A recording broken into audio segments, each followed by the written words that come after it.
Hey, what's going on, guys? I got another video coming to you about the Uintah Precision UPR10.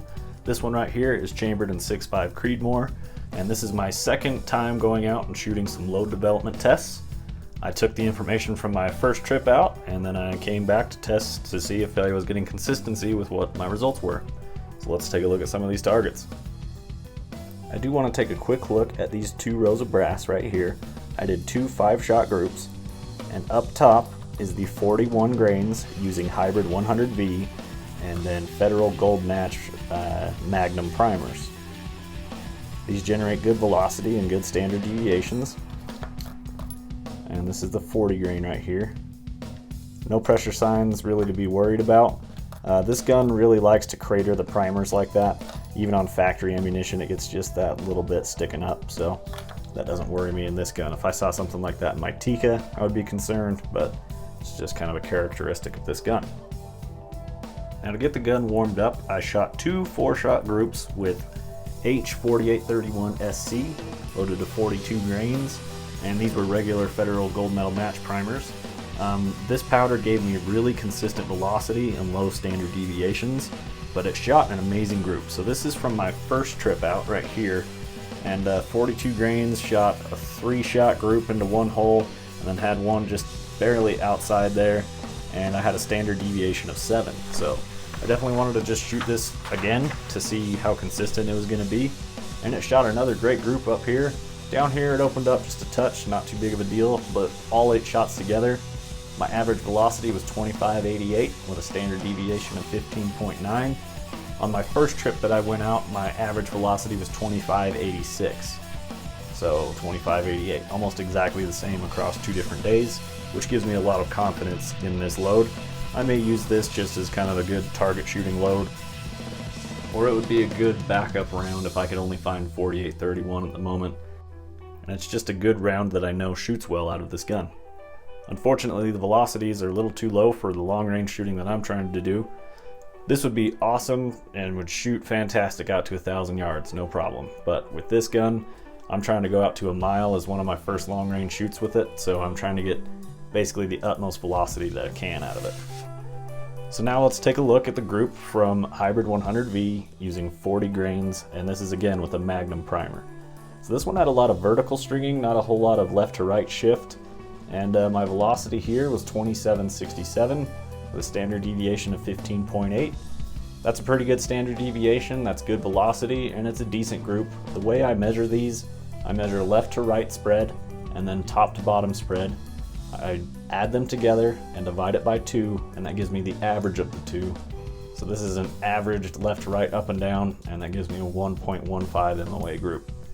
Maybe you guys don't like the way that I measure that, but from the way that I see it, I'm taking more information to come up with how big my group is rather than just how far away the farthest bullets are. I think it's a better way to measure it, but take it with a grain of salt if you don't like it.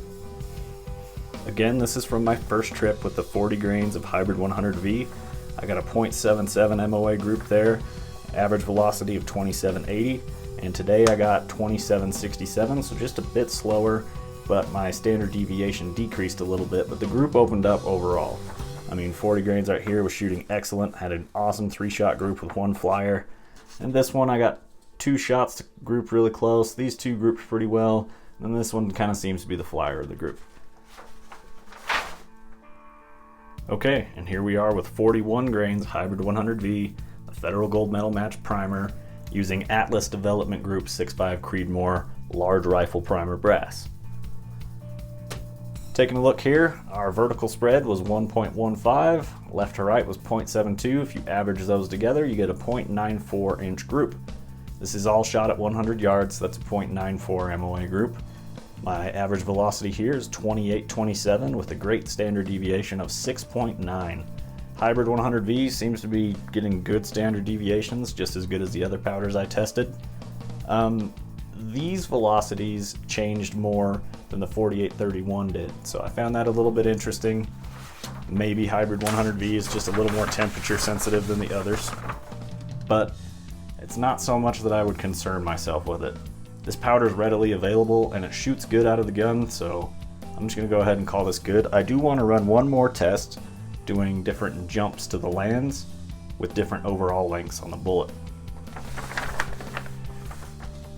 Here's the first group that I shot with that 41 grains of Hybrid 100V, average 2834 with a 1.02 group, and 2827 with a 0.94 group.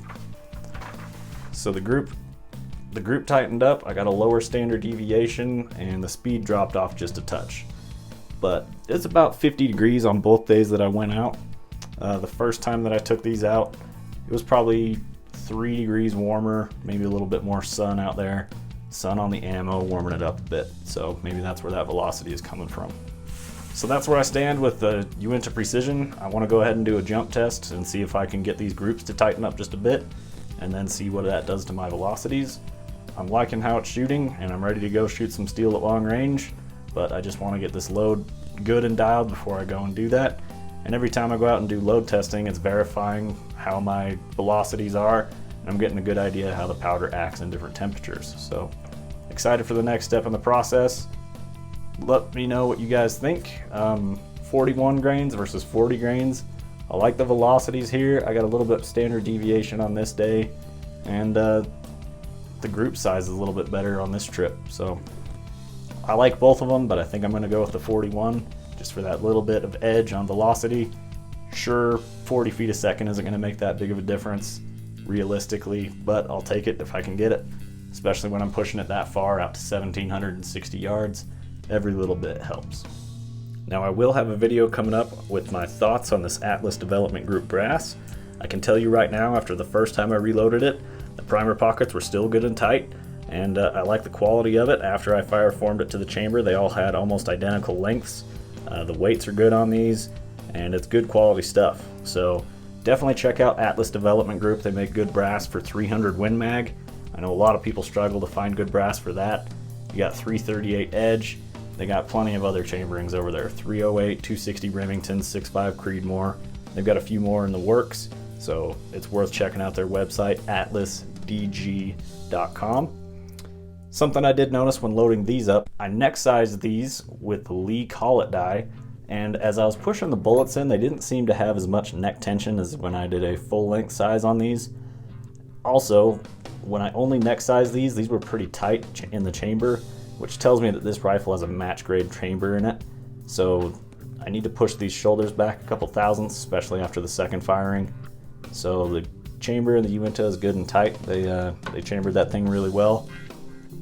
I'm really liking this rifle, but I need to push the shoulders back on these just a bit and hopefully get a little bit more neck tension back.